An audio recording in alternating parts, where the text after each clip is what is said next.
I've been learning from and drawing upon Lyndall Gordon's work on Eliot since Eliot's early years in 1977, and Eliot's New Life, and then her biography, An Imperfect Life. Now a Fellow of the Royal Society of Literature and a Senior Research Fellow at St. Hilda's College, she's become one of our most prominent biographers of 19th and 20th century literary figures, of Virginia Woolf, of Henry James, of Mary Wollstonecraft, of Charlotte Bronte, and now she's writing on Emily Dickinson. The title of her paper this morning is Eliot's Unattended Moments.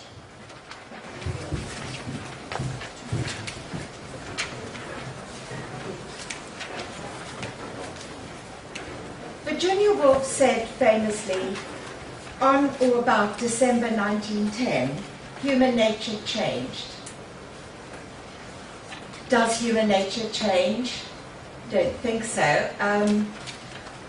For those of us who've read the introduction to the Man of Laws in the 14th century in Chaucer's Canterbury Tales, it said that nowhere was there so busy a man, and yet he seemed busier than he was. We know that character. What Virginia Woolf is actually writing about, given that particular date, is the first post-impressionist exhibition in London. So she was looking at the paintings of Cézanne and Van Gogh and Matisse and so on. And what she was really saying, I think, is that in December 1910, for British people who saw that exhibition, ways of seeing human nature changed. Of course, Picasso as well. The exhibition was received with derision by the critics. Can you hear me? Do you want it a bit louder? Thank you. Do say if you can't hear. There's hand up at the back. It's fine. And Virginia Woolf's own physician, Dr. Hislop, pronounced that these were certainly the productions of madmen, and there was enthusiastic general agreement. At the same time, the Russian impresario, Sergei Diaghilev, presented Sacre du Printemps, The Rite of Spring, with Nijinsky's choreography and Stravinsky's music at the Paris Opera. Howls of derision from the audience made the music so inaudible that the dancers could not go on. The modernist experiment in poetry and fiction, represented by the work of Eliot and Virginia Woolf in the 1920s, followed the experiments in dance, music, and art of a decade earlier. In the summer of 1921, that's when The Wasteland was gestating in Eliot's mind, he went to see The Rite of Spring in London, and the English audience received this almost as rudely as the French. And Eliot, outraged, constrained the rampant man next to him with the point of his umbrella. Eliot wrote a review of this performance as part of his regular London letter to the magazine The Dial in New York. It was published in July 1921. In Rhapsody on a Windy Night and in Eliot's doctoral thesis on experience, he had despaired of a philosophical principle which could master multiple disparate perceptions. But in the summer of 1921, he found some method in the Russian ballet, what he called, I'm quoting, a simplification of current life, in La Boutique Fantasque and in The Three-Cornered Hat, and especially in Stravinsky's music, which seemed to him, and I'm quoting from his review, to transform the rhythm of the Russian steppe into the scream of the motor horn, the rattle of machinery, the grind of wheels, the beating of iron and steel, the roar of the underground railway, and other barbaric noises of modern life. There is an unchanging predicament, said Eliot. He is collapsing history, as Yeats in a way did with his idea of history as a pattern of repeated cycles. Eliot collapses history in the wasteland. He sees not progress but repetition of the same experience along the continuum of time when he says Jerusalem, Athens, Alexandria, Vienna, London, and then on a line on its own, unreal. They're all the same. Eliot saw that he might strip experience of its contexts and explanations, leaving the brute, the horrid fact, exposed. Sweeney copulating, or the clerk's caresses, which still are unreproved if undesired, which seems the very worst line, the most horrific line of that unappealing encounter.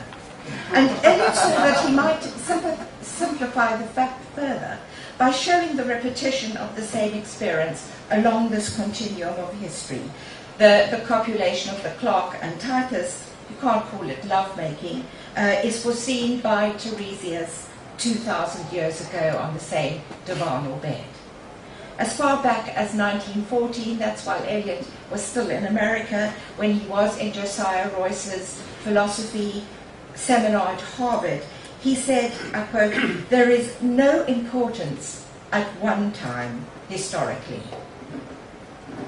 In some ways, The Wasteland is a social document accumulating evidence against civilization, so-called, all through the ages. At the same time, the poem is a vision of sorts, a vision of horror, as suggested by its original epigraph. As you'll remember, it comes from Conrad's Heart of Darkness, the horror, with Kurtz, the extremely dubious, perhaps evil colonial exploiter, full of high-tone sentiments, aware when he goes through his life on his deathbed that he is probably damned. And looking at his life, he says, the horror. Conrad's narrator, Marlowe, witnesses the Heart of Darkness. He goes to the Congo at the center of Africa, and then, rather sick in soul, he returns to, somewhat like the ancient mariner, to tell his tale. And when he returns to London, he sees not the variegated London we see and people have seen in the past. He sees what he calls the sepulchral city, the city of the dead. Eliot was very sensitive to Conrad, particularly Heart of Darkness. He uses Kurtz as the epigraph again in The Hollow Men. And I wanted to just read to you this passage when Marlowe, sick in soul, walks about London, and this would be 1902, when it's well before The Wasteland. "I found myself back in the sepulchral city, resenting the sight of people hurrying through the streets to filch a little money from each other, to dream their insignificant and silly dreams. They trespassed upon my thoughts. They were intruders whose knowledge of life was to me an irritating pretense, because I felt so sure they could not possibly know the things I knew." That is about the horror, when civilization is stripped away. And he's making, of course, in that novel, a parallel between a supposedly primitive society and supposedly civilized society. They could not know the things I knew. Their bearing, which was simply the bearing of commonplace individuals going about their business in the assurance of perfect safety, like the people flowing over London Bridge, was offensive to me, like the outrageous flauntings of folly in the face of a danger it is unable to comprehend. I had no particular desire to enlighten them, but I had some difficulty in restraining myself from laughing in their faces, so full of stupid importance. I dare say I was not very well at the time. He was, of course, mentally ill, and as you know, Eliot was suffering from a breakdown in the course of 1921, when he went to Lausanne and they completed The Wasteland. If we see The Wasteland as a vision, either of horror or something else, we will pick up hints and guesses of something that is not the wasteland. That's what I want to argue this morning, that the poem is, in that sense, anti-wasteland, in part. The wasteland is defined by a visionary alternative we cannot quite grasp before it fades and eludes us. That is, to be in the wasteland, is to experience this loss of what Eliot would call reality, to find ourselves repeatedly imprisoned in the unreal city. Reality is undefined, unmentioned in the wasteland, in Eliot's early years as a whole. But reality is implied by its repeated absence, the repetition of unreal. Eliot discovers reality, or gives it some explication when he visited the rose garden, up here on the screen, the rose garden at Burnt Norton. And I thought you might like to hear Eliot reading just that passage. So that is, it's track 4.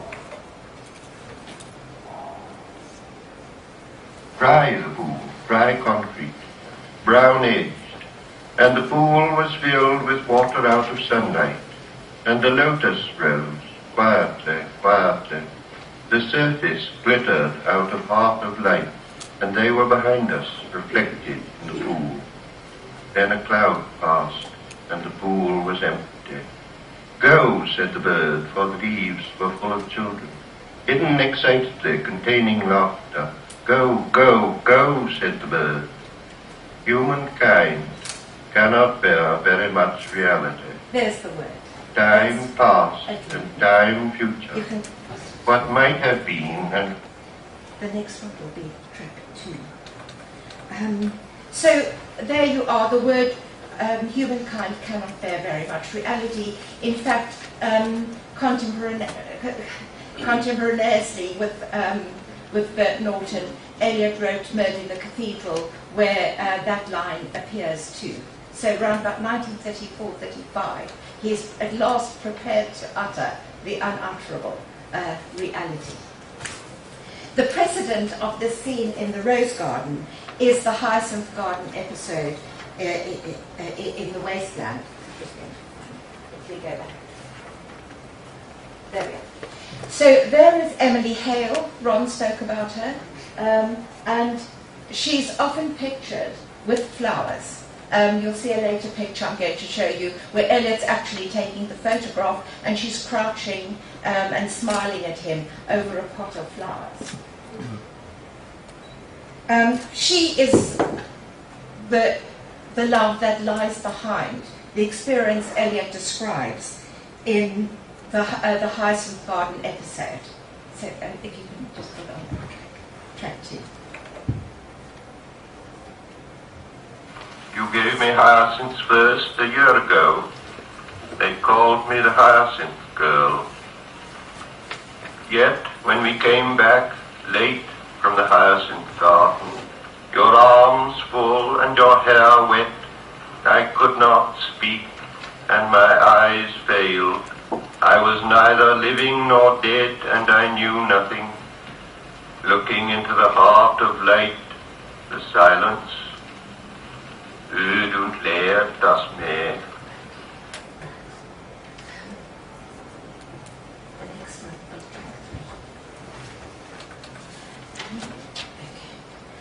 So you hear urgent leer das Meer, the sea is dull and empty.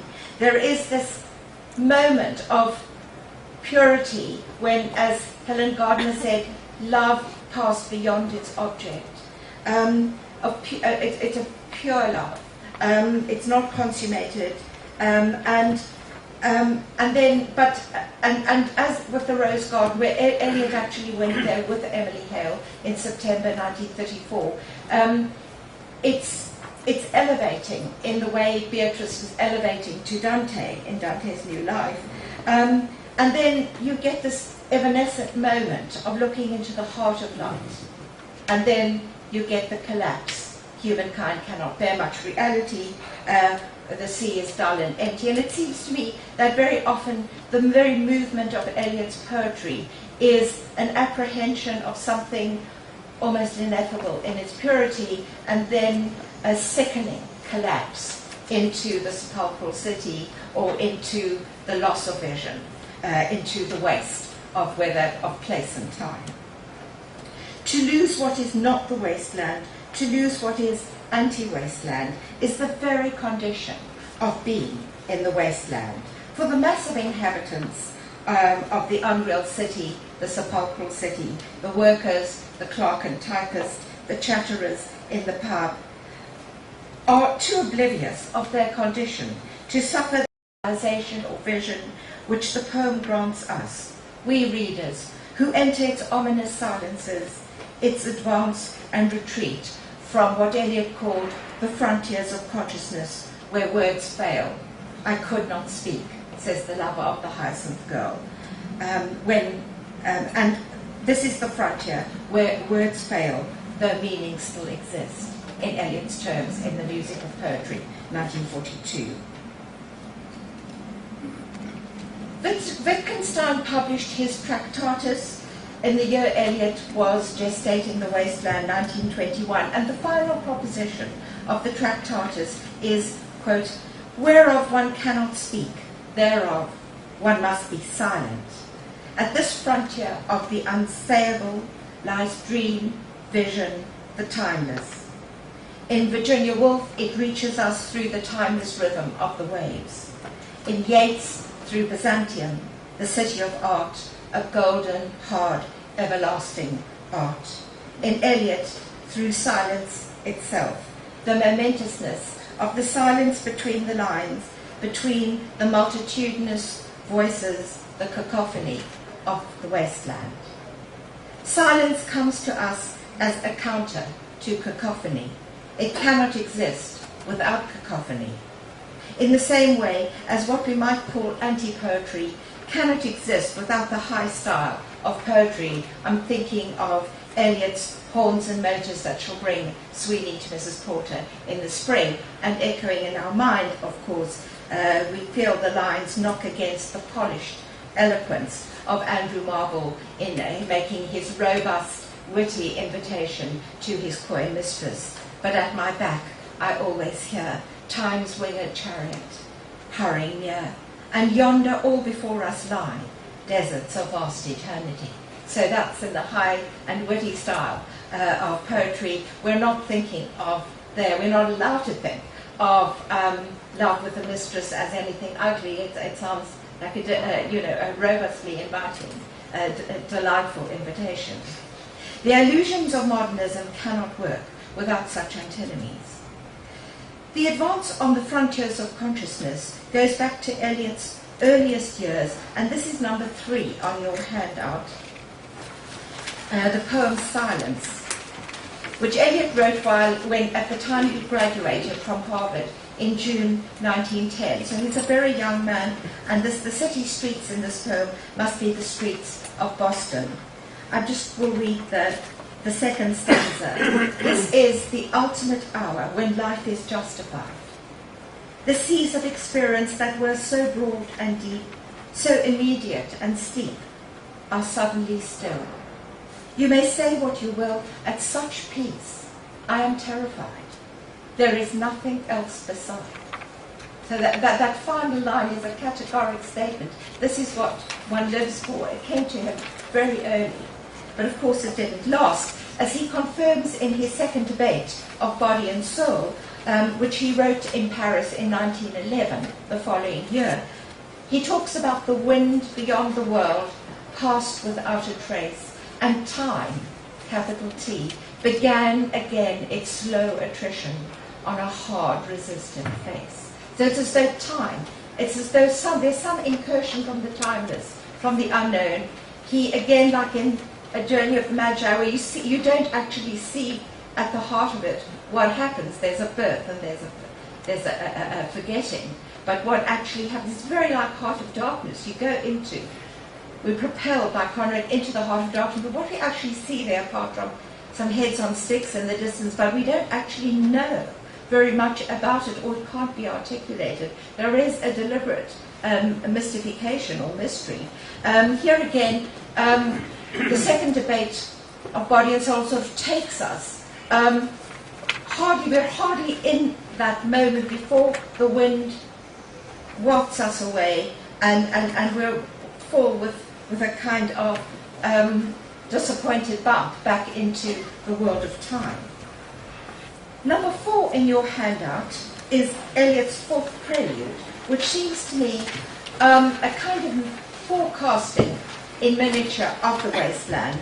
We have a penumbral consciousness that is aware of the workaday routines, the commuters at 4 and 5 and 6 o'clock, who are sort of stuffing themselves with oblivion to the kind of reality Eliot would like to approach, when they their eyes are just casting themselves along the newsprint. You can see the newspapers up in the underground, and they're stuffing themselves with tobacco, and they're smug and cut off, assured, completely content with their lives. But around these workaday images, very like the wasteland, although at this point Eliot, when he writes this poem, hadn't yet left America, he just describes this consciousness moved by the notion of some infinitely gentle, infinitely suffering thing. The word thing has to be deliberate for so eloquent a poet. He is not prepared to name it. It's not, as I said, until he gets to the rose garden of Bert Lawton that he will call it reality.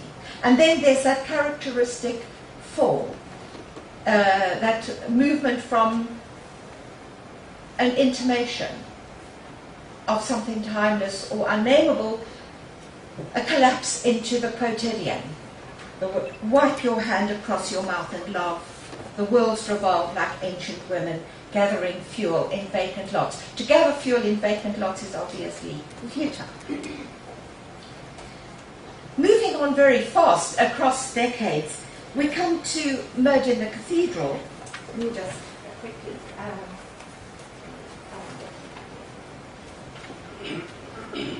There's Robert Spent, the first Thomas Becket in Canterbury Cathedral. It's June 1935, the first production of Murder in the Cathedral. As Becket approaches his martyrdom, the play is about the character, the transformation of a man who's got a good deal of worldly dross. He's imperfect, as Eliot was imperfect. Somebody who comes into towards martyrdom and has to perfect himself so that when he dies, if he's going to be a saint, when he dies, he has to do it not because he's spiritually ambitious, as the fourth tempter suggests he should be, but because he surrenders himself, he beats obedient to controlling hands, he surrenders his will to God's will. And as the murderers approach him, he tells the audience he has crossed the frontier. Again, Eliot often thinks of the timeless as a kind of frontier. You might cross from your position in time. You make some intersection between time and timelessness. So the saint, like Christ, is someone who lives in time but belongs to a timeless realm. And Becket says at this moment, I have had a tremor of bliss, a wink of heaven. So it's only a tremor, only a wink, but it's enough to know that he is in divine hands. And then in the Dry Salvages, part 3. There are the Dry Salvages, the almost concealed rocks, concealed at high tide, off the coast of Cape Ann, where Eliot sailed as a young man. In the Dry Salvages, which is the furthest point of exposure in the quartets, it is a surrender to the sea as the groundswell that is and was from the beginning. The sea is not subject to time. It is, as it always was, across time. And the voyager in that most exposed of the quartets is taking a huge risk, because around him are floating all the wrecks of people who haven't made it to eternity, who haven't made it to the timeless. And in the midst of this voyage, we're told time is withdrawn. And then at nightfall, I'm quoting from the poem, in the rigging and the aerial is a voice descanting, not to the ear the murmuring shell of time, and not in any language.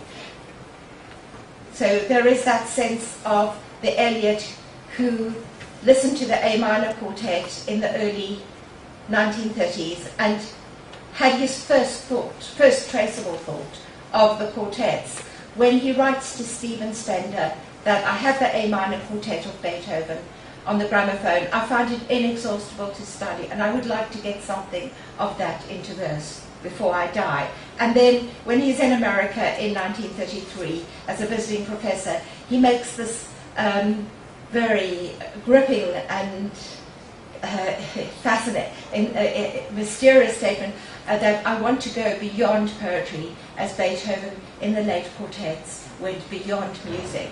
And what we can say in a very ordinary way is that Beethoven composed this, as I said, when he was deaf, so that it's not music Beethoven can hear, but it's the music of the soul. It's coming from somewhere inside him. And if one listens to the finale of that, actually, it's track 5. I want to play just a little bit of the finale, because before we actually play it, just hold on 1 minute. Before we play it, I think that it's important to know that the musicians of Beethoven's time had never heard anything like it and thought it might be unplayable. So that it is actually, Beethoven was going beyond music in a very literal sense. So I thought I would play you just a short bit of this finale of this great quartet.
So when I hear that last chord, I always think the fire and the rose are one. Looking forward to Jules' talk tomorrow. The Dry Salvages calls this the unattended moment, the moment in and out of time, the distraction fit, lost in a shaft of sunlight. It always goes back to the shaft of sunlight as in the rose garden. The wild time unseen, the winter lightning, or the waterfall, or music heard so deeply that it is not heard at all, but you are the music while the music lasts. These are only hints and guesses. So he's very modest. The Little Gidding, this was the church as it looked before it was in Eliot's, the time Eliot visited it was less cleaned up. Little Gidding, the poem, sums up the idea as, quote, a pattern of timeless moments. These moments are not necessarily religious. Virginia Woolf spoke in her secular terms of moments of being. Although they are evanescent as an experience, they hold in memory, for both Virginia Woolf and Eliot, against the facades of a debased public world with its loathsome history and its inadequate language. We might contrast the Victorians' confidence in language. I'm thinking of the way Henry James, as a Victorian, adds more and more subordinate clauses as he moves towards his late style. He's supremely confident that he can still say it as he gets more and more refined and subtle in what he perceives. But we might contrast that Victorian confidence with Prufrock saying distrustfully, "It is impossible to say just what I mean."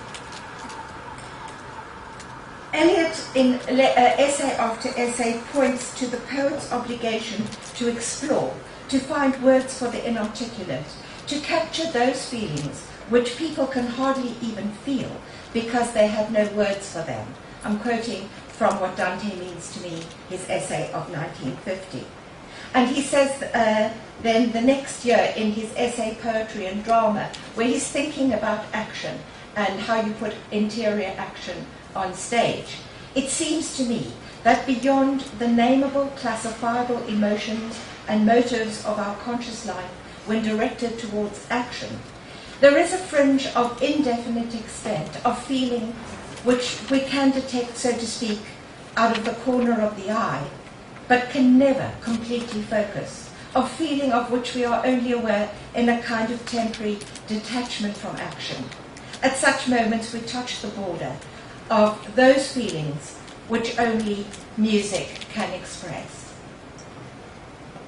What feeling, then, does Eliot try to convey when he writes that startling, it was once startling, opening line to The Wasteland, "April is the cruelest month"? Why was it startling? Because it knocks against the pleasurable anticipation of all the other Aprils in English literature, in which spring is to be a delicious awakening. We have only to think of Browning, Are to Be in England, now that April's here. Browning thinking from the vantage point of Italy, and of course Chaucer's opening of the Canterbury Tales, "One not April, with his shoulders suitor, the sweet showers. The drought of March hath perished to the water, and bathed every vein in such liquor, of which virtue engendered is the floor." And that is when folk long to go on pilgrimages. I mean, it's a very respectable thing to go on a pilgrimage, but what Chaucer is really telling us in his humorous way is that nature pricketh them, in her courageous nature stirs them in their hearts. It's really about nature. They want to go on a jolly jaunt because spring is coming. But here Eliot bashes against that.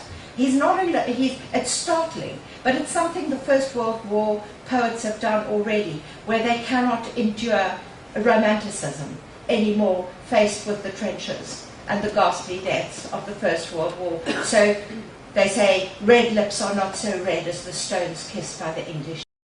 In other words, blood replaces kiss, kiss. You know, it's a bash. It gets its effect because it debunks romanticism. And here Eliot is telling us that no, spring isn't a delicious and jolly awakening.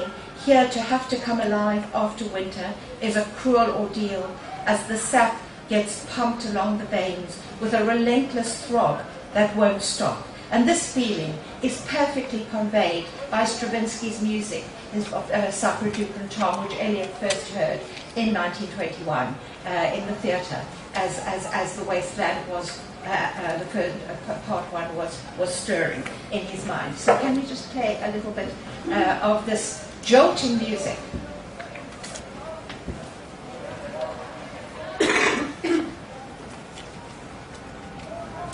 wait for it.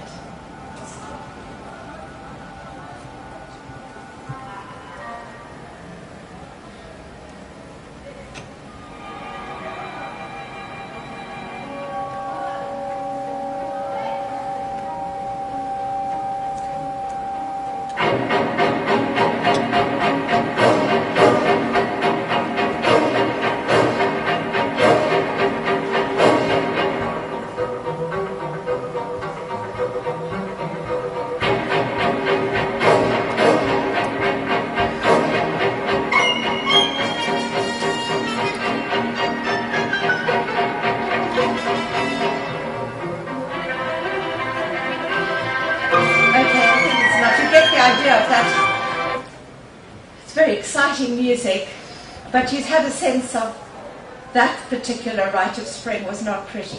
It was absolutely insistent in a way it makes me, I think women who have given birth will understand that inexorable, it's going to happen, you can't stop it, it's there. It is associated with birth. How does Eliot define the feeling of deadness that we get? This is London Bridge. Eliot had this album of London Views. It's published in 1924, just after The Wasteland is published in 1922. But there's London Bridge. Eliot would have seen that scene. And you can see that the spire of St. Magnus Martyr just above the bridge, now it's obscured if you were to stand at this place, because their buildings, you wouldn't get that view that stood absolutely clear in the 20s. The inexplicable splendour of Ionian white and gold in Lower Thames Street. One of those exquisite moments that break into the wasteland, associated with the fishermen who lounge at noon.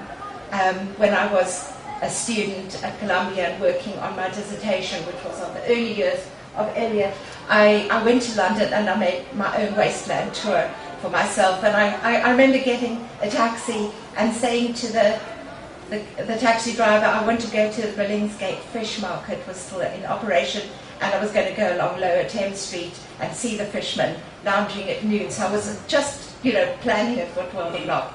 And he said to me, no, wait, dear, they're not, no one's there at 12. It's, the fish market's over by 12 o'clock. So I said to him, you see, it's in a poem. So he said to me, oh, I see. And, you're one of those nutters.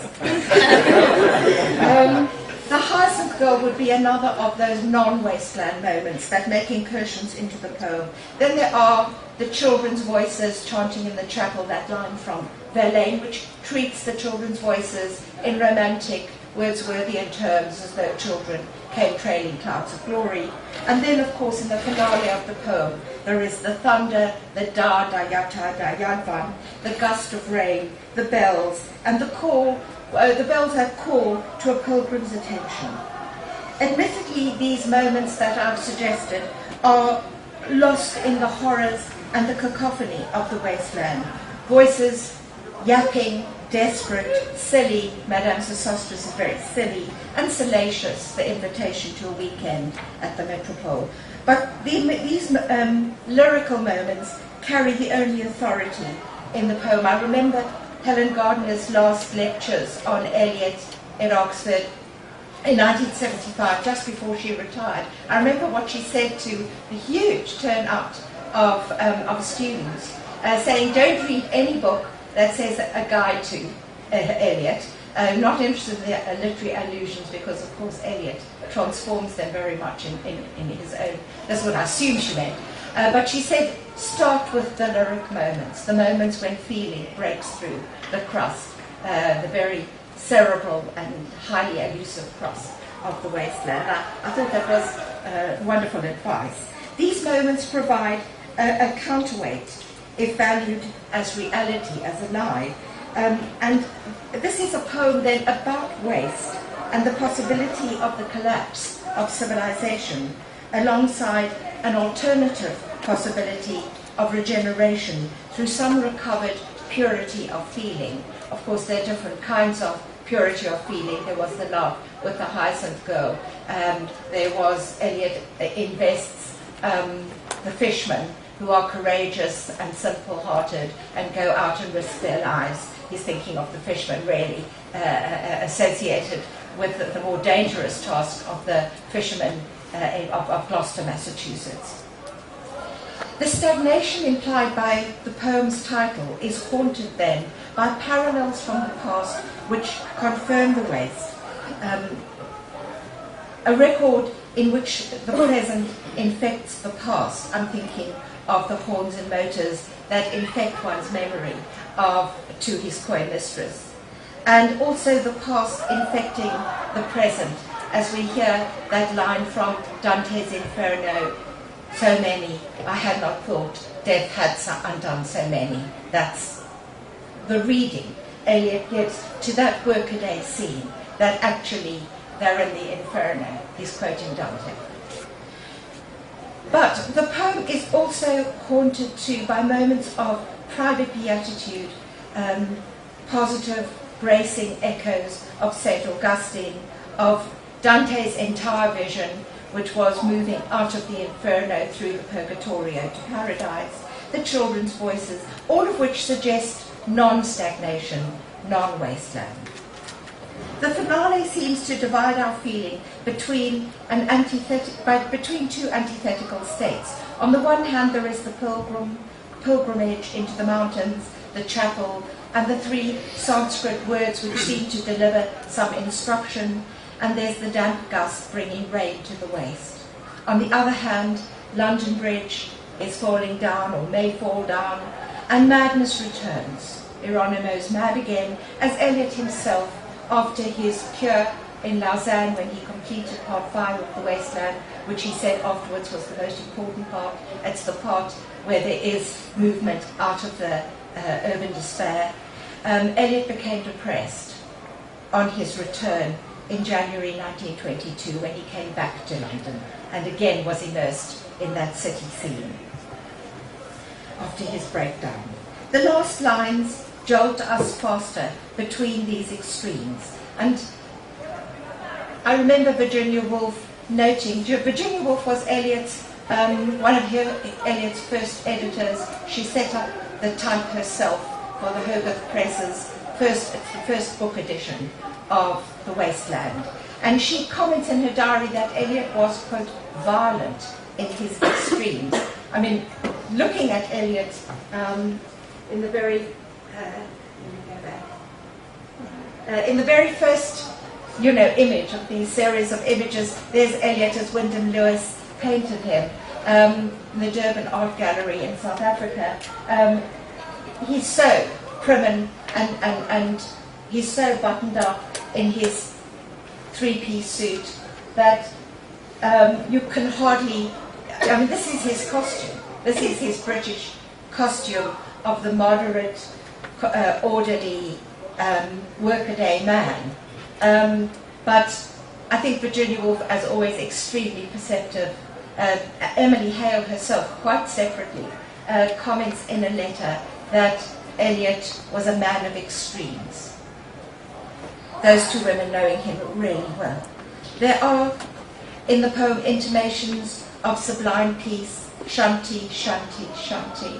But I've wondered, are they fading or approaching? I would dearly like to know. I then listened to Eliot reading the poem, and I thought, now I'm going to know, is it fading? But I'm afraid there's no answer. Eliot reads shanti, shanti, shanti very evenly. We can't tell. And I think in that sense it's over to us. There is no finality to the poem, no real closure, no full stop. Completion remains for the reader. This quick and jolting at the end is, I think, a final attempt to alert the reader to see and to resist dead-end schemes of existence. In particular, the moderns reject 19th century narratives of progress. In The Waves, Virginia Woolf's most poetic and experimental novel, a novelist character, Bernard, who is in many ways her spokesman, says that He says categorically in the finale to the novel, all the Victorian stories of birth and school and marriage and death aren't true. Lives turn on moments of humiliation and ecstasy that come now and then, undeniably.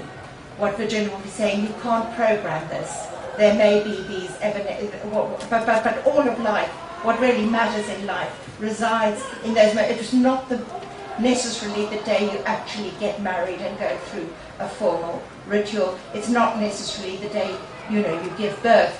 It's actually, these moments are, as Eliot would say, unintended. They happen spontaneously, and they're extremely evanescent.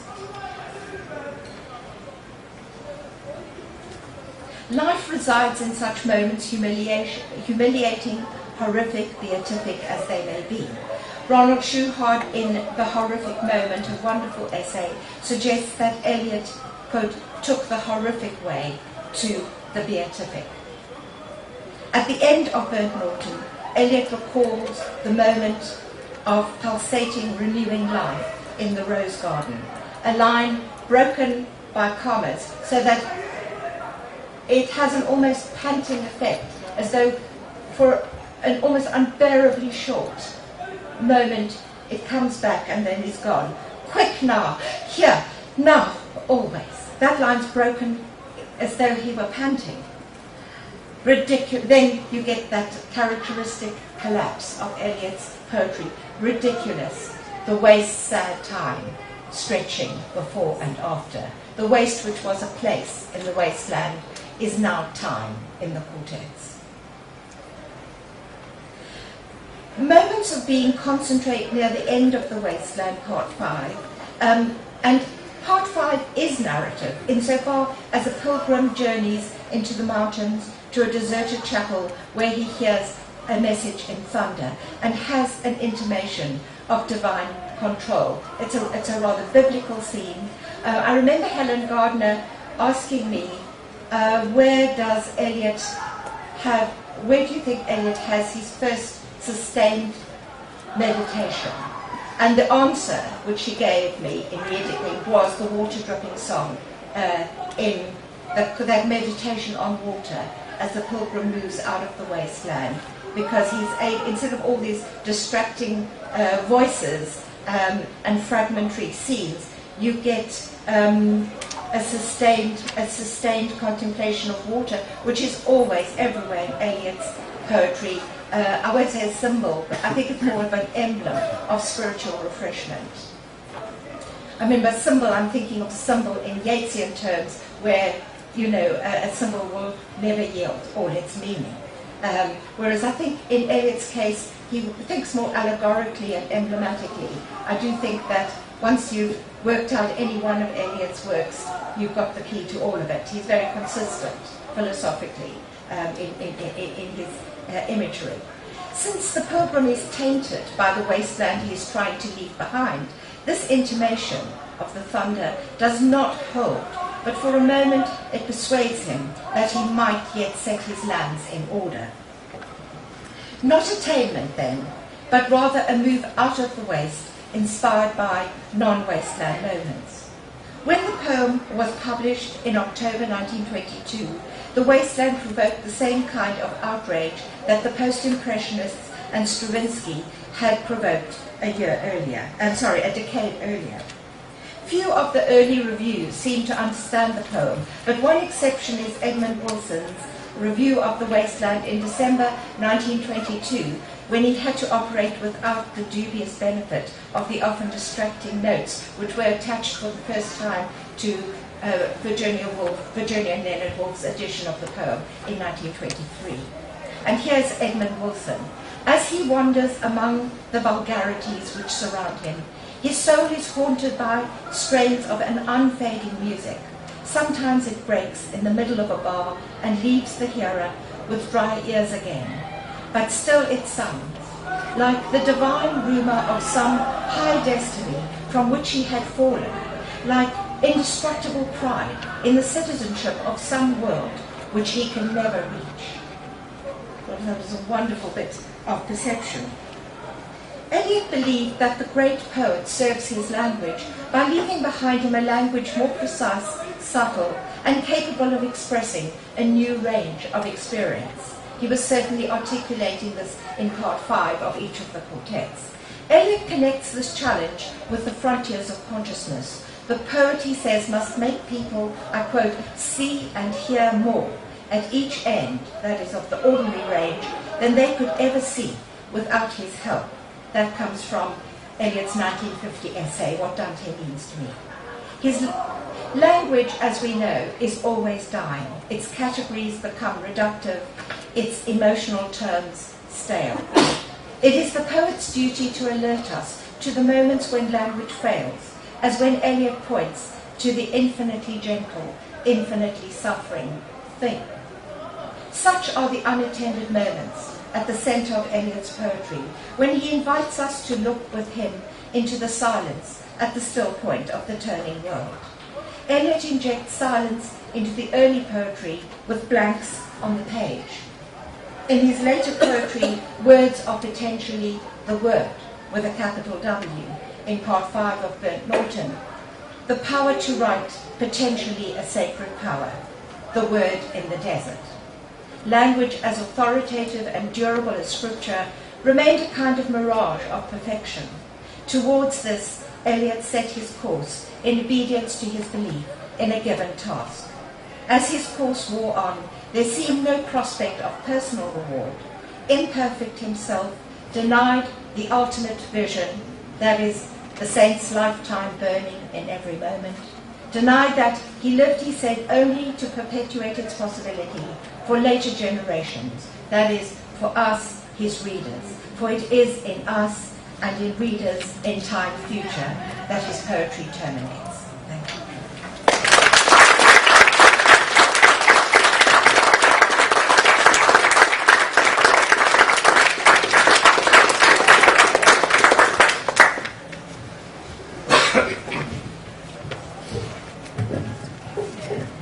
Thank you very much, Lyndall, for showing us once again how many dimensions there are to the wasteland, how many planes of reality that we can move in and out of, and the great range from silence to Little Gideon, and showing how those poems bear upon that central document. Really wonderful. Maybe have questions, please. My question is about what you said about how once you've worked out the images in one of Eliot's poems, you've got a key level. Can you say something about how the image of children works? Yes. Well, we don't normally think of Eliot in relation to the Romantic poets, but I do think many of the moderns actually, although they insisted on the shock of the new, they have the Romantics behind them. Wordsworth's sense sublime. I think that both Virginia Woolf and Eliot, and Joyce too, with his sense of the epiphany. It may be a negative epiphany, but it is also, a moment of perception. Say in his Dubliners, what he saw each of the stories as an epiphany. I think that they all are that very idea is closely related to the Romantic sense sublime, and connected with that is the Wordsworthian idea of childhood, as in his Ode on Intimations of Immortality, from early childhood, as trailing clouds of glory do we come from God who is our home. So there, I think it's not an accident that he selects that line in French from Verlaine about children's voices and places it in contradistinction, the purity of those voices, the assumption of childhood as pure, in contradistinction to the rape of Philomel and the jug to dirty ears. Now you have this this is what Virginia Woolf meant by Eliot being violent in his extremes. She's setting up the tug, and she also writes in her diary. I mean, she was always a little envious of her contemporaries. I mean, not terribly gracious about her contemporaries. Only Proust, because he was over there, across the water. But so she says, where are the decorums of communication? She writes in her diary. I feel like an acrobat swinging on a trapeze from one line to the other. Well, what she means is she's swinging through those spaces on the page. But your question, he often goes back with lovely feeling to childhood. Now, I think he probably had a happy childhood, fussed over. He was a last late child. He had all these bevy of grown-up sisters. He was his mother's darling. She had great hopes for him. So that, I think the adult world, certainly the world of Europe, the decadence of Europe for an American, all that came as a kind of rude, jolt out of, especially what was for him lovely in his youth, though not exactly childhood, the years when he was a student, when his family were at Cape Ann, and he would sail. Again, that's a kind of purity of just keeping the boat on course, avoiding the dry Sylvanas, getting to Maine, which was, one of his, and that grey rocks, towards towards the boat's prow. I mean, he uses the scenery, the landscape of Maine, as a sense of homing, not in the homing of the spirit, a very pure feeling. So, of course, children are, as all us mothers know, not always pure. If there was ever any irony or shadow. I don't know if you would agree, Ron, that I don't feel that Eliot's ironic when he talks about children. No. Very happy. Very happy. And of course, with Emily Hale in New Hampshire, he was with Emily Hale, having a last lovely time with her before he returned to separate from Vivian in England in 1933. That is a very exhilarating, happy poem. And there are children's in the apple tree, again, a sign of love fulfilled, of purity of feeling. Yeah, just about children in Rhapsody on a Windy Night, you have a very discomforting image of a child. Just remind me in Rhapsody on a Windy Night, it's not a comfortable image of a child that's given. She says, I could see nothing in that child's eyes. Oh, yes. So the children, it really changes like a trope. Oh, yes, there is that exception, yes. And the cultivation of the Christmas tree seems to me a good statement about childhood. Yes. Because he talks about, for the child, the star, the angel is an angel. Yes. So that's purity, I guess. Lovely. But thanks for reminding us about that one scene in Rhapsody on a Windy Night, where he's deliberately moving through a fashionably decadent Paris, and away from his natural home. Yes. Hannah. Yes, it seems almost strange to me now, because I want to thank you first for this and a general thank you, because I really don't want to speak English, if it's possible. Do I have to speak English? No, speak loudly. I try to speak loudly. No, your book, An Imperfect Life, was the first thing I read about Eliot, and now I'm almost strangely interested in Eliot. So, but what I want to take up, and I'm unsure whether I can say this or not, but it has to do with, as I've gone into the literature about Eliot, it seems like there are things that are just understood without any, discussion or question. It's just, he just gets away with things somehow. Yes. It's just understood and no one. But what I want to talk to you about, or ask you, because I remember in An Imperfect Life that by that point I had no knowledge and I had no prejudice. So I was reading, with an open mind. Yes, and I remember that I instinctively, thought that there is something here that doesn't make sense. It doesn't, and it has to do, because in your understanding of Eliot, as I understand your understanding, is that he, for most of his life was in love with Emily Hale. Yes. Yes, and you use that fact, or what you see as that fact, to explain very much in him, in his life and his action, also in his poetry. You say that this comes from that, and so on. And first of all, I don't think by the very nature of these things that we're talking about, someone being in love with someone, his most of his life, which it, doesn't live with. It's not a thing that is possible to know, but it's very philosophical. Yes. It's not possible. Sure.